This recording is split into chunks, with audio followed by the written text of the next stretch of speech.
Well, joining us live is Mark O'Connell, author of Catching Bullets, Memoirs of a James Bond Fan.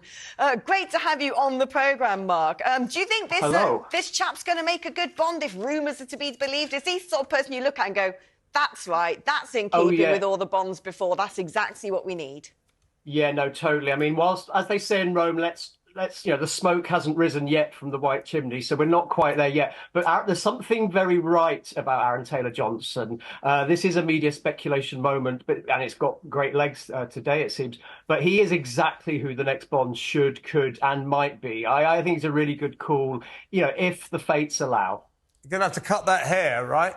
Because he needs shorter hair. Yeah.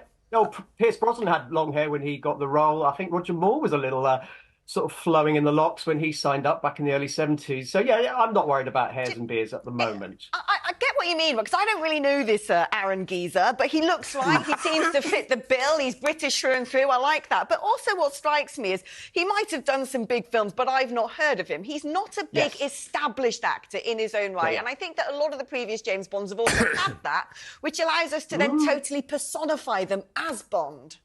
Well, you say that, but I always think, it's Barbara Broccoli, who when she first saw, I believe it was Elizabeth, the costume drama starring Cate Blanchett in the late 90s, she saw Daniel Craig in a minor role, and she said he walked across screen like a movie star who didn't know he was a movie star. So actually, I think Aaron Taylor-Johnson, you're saying, I don't know who he is, but you've seen his films. He was, he's done The Kingsman. He was in Bullet Train, which is a really punchy, aggressive, but also very brilliant film and a great sort of audition tape for the Bond role.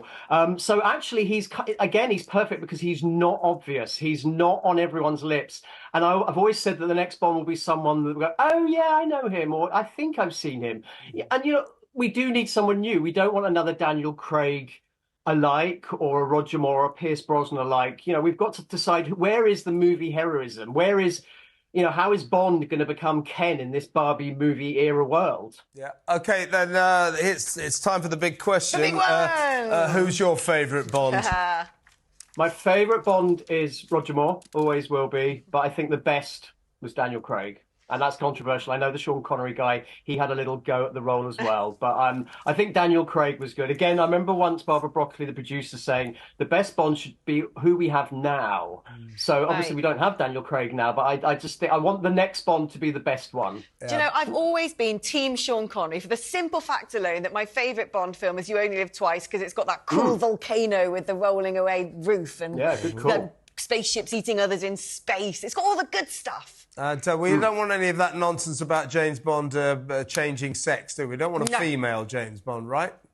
No, as Barbara Broccoli, again, the producer, said once, it would be a great disservice to women just to swap Bond's gender. And I think women have far more to do in Bond's world and his story world than perhaps being Bond. I think they can make more of an impact alongside him, as they've always done. The Bond films, going back to Connery, did not always put women on a slightly dumb blonde pedestal.